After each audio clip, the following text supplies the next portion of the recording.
Hi எல்லாருக்கும் வணக்கம் and welcome. இன்னைக்கு என்னோடய மோஸ்ட் ஃபேவரட் ரெசிபிங்க. என்னோடய ஃபேவரட் மட்டும் இல்லை, நிறைய பேரோட ஃபேவரட்னு சொல்லலாம். சிக்கன் பிரியாணி தான், அதுவும் திண்டுக்கல் ஸ்டைலில். இது வந்து ஒரு பர்ஃபெக்ட் திண்டுக்கல் ஸ்டைல் பிரியாணி கிடையாதுங்க. திண்டுக்கல் பிரியாணி இன் மை ஸ்டைல்னு சொல்லலாம். ஸோ இது பண்ணுறதுக்கு நான் வந்து 3/4 கிலோ சிக்கன் எடுத்துருக்கேங்க. அது நல்லா வாஷ் பண்ணி எடுத்துகிட்டு வந்துட்டேன். இது கூட 1 டேபிள் ஸ்பூன் அளவுக்கு சில்லி பவுடர், கொஞ்சமாக சால்ட்டு, 200 கிராம்ஸ் அளவுக்கு கர்ட் சேர்த்துருக்கேங்க. 1 டேபிள் ஸ்பூன் அளவுக்கு ஜிஞ்சர் கார்லிக் பேஸ்ட் சேர்த்து இது நல்லா மிக்ஸ் பண்ணிக்கோங்க. நல்லா மிக்ஸ் பண்ணி இதை மேரினேட் பண்ணி வச்சுக்கோங்க.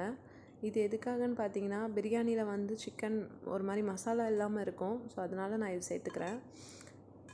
இப்போது திண்டுக்கல் பிரியாணினாலே ஃபர்ஸ்ட் வந்து பிரியாணி மசாலா ஃப்ரெஷ்ஷாக அரைச்சி செய்யணுங்க. அதுதான் ரொம்ப முக்கியம். ஸோ அது பண்ணுறதுக்கு 7 பட்டை, 3 ஸ்டார் அனீஸ் அண்ட் 8 ஏலக்காய், 8 கிராம்பு, 1 டேபிள் ஸ்பூன் அளவுக்கு மிளகு சேர்த்து இது நல்லா வாசனை வர வரைக்கும் வறுத்துட்டு இதை ஆற வச்சு இதை ஒரு மிக்சர் ஜாரில் போட்டு அரைச்சி எடுத்துகிட்டு வந்துடுங்க. மசாலா ரெடிங்க. பாருங்கள், இந்த மாதிரி அரைச்சி எடுத்துகிட்டு வந்துடுங்க. ஸோ இப்போ பிரியாணி செய்கிறதுக்கு ஒரு பாத்திரம் எடுத்துக்கோங்க. அதில் 200 ml ஆயில் சேர்த்துக்கோங்க. நான் 2 டேபிள் ஸ்பூன் அளவுக்கு கீ சேர்த்துக்கிறேன். இப்போ கொஞ்சம் லாஸ்ட்டில் கொஞ்சம் சேர்த்துப்பேங்க. ஸோ இது கூட 3 பே லீஃப் சேர்த்துக்கிறேன். சேர்த்துட்டு நான் வந்து ஒரு 10 முந்திரி பருப்பு சேர்த்துக்கிறேங்க. இது ஆப்ஷனல் தான், உங்கள்கிட்ட இருந்தால் சேர்த்துக்கோங்க, இல்லைனாலும் பரவாயில்ல. ஸோ இது கொஞ்சம் வதங்கினதும் இதில் பச்சை மிளகா 3 சேர்த்துக்கிறேன் ஸ்ப்ளிட் பண்ணி. ஸோ இப்போ 3 பெரிய வெங்காயம் நல்லா நீளமாக மெல்லிசாக நறுக்கி வச்சுருக்கேங்க. ஸோ அதையும் சேர்த்து நல்லா வதக்கிக்கோங்க. இது நல்லா வதங்கணுங்க. இதுக்கு கொஞ்சமாக உப்பு போட்டு நான் மூடி போட்டு இது கோல்டன் ப்ரௌன் வர வரைக்கும் நான் வேக வச்சு எடுத்துக்கிறேங்க. ஸோ இது நல்லா வெந்துடுச்சு. இப்போது இது கூட நான் வந்து வாஷ் பண்ணி வச்சுருக்க புதினாவை சேர்த்துக்கிறேங்க. சேர்த்துட்டு ஒரு 2 மினிட்ஸ் நல்லா வதக்கிக்கிறேன். இது கொஞ்சம் நல்லா வதங்கினதுக்கப்புறம் இதில் இஞ்சி பூண்டு பேஸ்ட்டு சேர்த்துக்க போகிறேங்க. நான் ஆல்ரெடி 1 டேபிள் ஸ்பூன் வந்து மேரினேஷனில் சேர்த்துருந்தேன். ஸோ இப்போ 3 டேபிள் ஸ்பூன் சேர்த்துக்கிறேன். சேர்த்துட்டு இது நல்லா வதக்கிக்கோங்க. இதோட பச்சை வாசனை போனதுக்கப்புறம் இதில் 2 மீடியம் சைஸ் தக்காளிங்க சேர்த்துக்கோங்க. அதுவும் சேர்த்துட்டு இது நல்லா வதக்கிக்கோங்க. இந்த தக்காளி நல்லா மேஷ் ஆகணும், அதனால் இதுவுமே மூடி போட்டு நீங்கள் வேக வச்சு எடுத்துக்கோங்க. இப்போது இது கூட மசாலா வந்து 1 டேபிள் ஸ்பூன் அளவுக்கு சில்லி பவுடர் சேர்த்துருக்கேன். நான் மேரினேஷனில் 1 ஸ்பூன் சேர்த்துருந்தேங்க. உங்கள் காரத்துக்கு ஏற்ப நீங்கள் பார்த்துட்டு சேர்த்துக்கோங்க.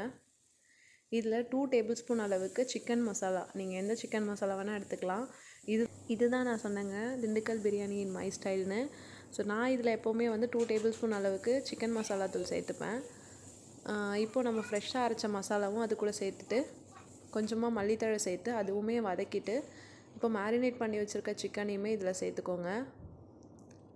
திண்டுக்கல் பிரியாணியில் வந்து கண்டிப்பாக சின்ன வெங்காயம் சேர்ப்பாங்கங்க. நான் இன்றைக்கி சேர்க்கல, பெரிய வெங்காயம் தான் நான் சேர்த்துருக்கேன். ஸோ இது நல்லா வதக்கிக்கோங்க. கொஞ்சம் நேரம் சிக்கன் வேகணும். இதில் எதுவுமே தண்ணி சேர்க்க வேண்டாம், ஏன்னா சிக்கனே தண்ணி ரிலீஸ் பண்ணும். மூடி போட்டு கொஞ்சம் நேரம் சிக்கன் வேகட்டும். ஸோ இது வெந்ததுக்கப்புறம் இப்போ வந்து நம்ம தண்ணி சேர்த்துக்கலாம். நான் இன்றைக்கி 1:1.5 ரேஷியோவில் தான் தண்ணி எடுத்துருக்கேங்க. 3 கிளாஸ் அரிசி எடுத்திருக்கேன். ஸோ அதனால் 4.5 கிளாஸ் அளவுக்கு தண்ணி சேர்த்துக்கிறேன். சேர்த்துட்டு இது நல்லா கலந்துக்கோங்க. கலந்துட்டு இதில் நீங்கள் நல்லா இப்போ உப்பு செக் பண்ணிக்கோங்க. நான் கொஞ்சம் உப்பு போட்டுக்கிறேன். நீங்கள் டேஸ்ட் பண்ணும்போது கொஞ்சம் உப்பு அதிகமாக இருக்கிற மாதிரி இருக்கணுங்க, அப்போ தான் அரிசிக்கு கரெக்டாக இருக்கும்.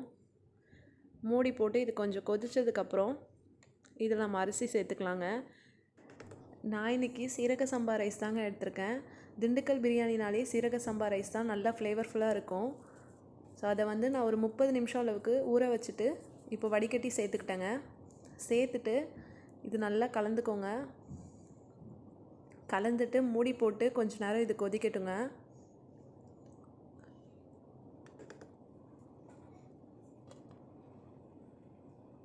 இப்போ பாருங்கள், எனக்கு இது கொஞ்சம் கொதிச்சிடுச்சு. இந்த ஸ்டேஜில் நான் லைட்டாக கலந்துட்டு லெமன் ஜூஸ் சேர்த்துக்கிறேங்க. நான் இன்றைக்கி 1/2 லெமன் எடுத்திருக்கேன். ஸோ அதை வடிகட்டி சேர்த்துக்கிறேன். சேர்த்துட்டு கொஞ்சம் கலந்துக்கோங்க. மூடி போட்டு கொஞ்ச நேரம் வேக வச்சுருங்க. இப்போது அரிசியும் தண்ணியும் இந்த அளவுக்கு லெவலாக வந்ததுக்கப்புறம் நம்ம தம் போடலாங்க. இப்போ நான் ஃபைனலாக கொஞ்சமாக கீ சேர்த்துக்க போகிறேன். நான் வந்து ஃபர்ஸ்ட்டு 2 டேபிள் ஸ்பூன் சேர்த்துருந்தேங்க. இப்போது ஒரு 3 டேபிள் ஸ்பூன் சேர்த்துக்கிறேன். சேர்த்துட்டு இது தம் போட்டுக்கலாம். இந்த டைமில் இந்த கீ சேர்க்கும் போது உங்களுக்கு நல்ல வாசனையாக இருக்கும். ஸோ இந்த மாதிரி சேர்த்துட்டு இப்போ தம் போடுறதுக்கு நான் ஒரு பழைய தோசைக்கல் எடுத்துருக்கேங்க.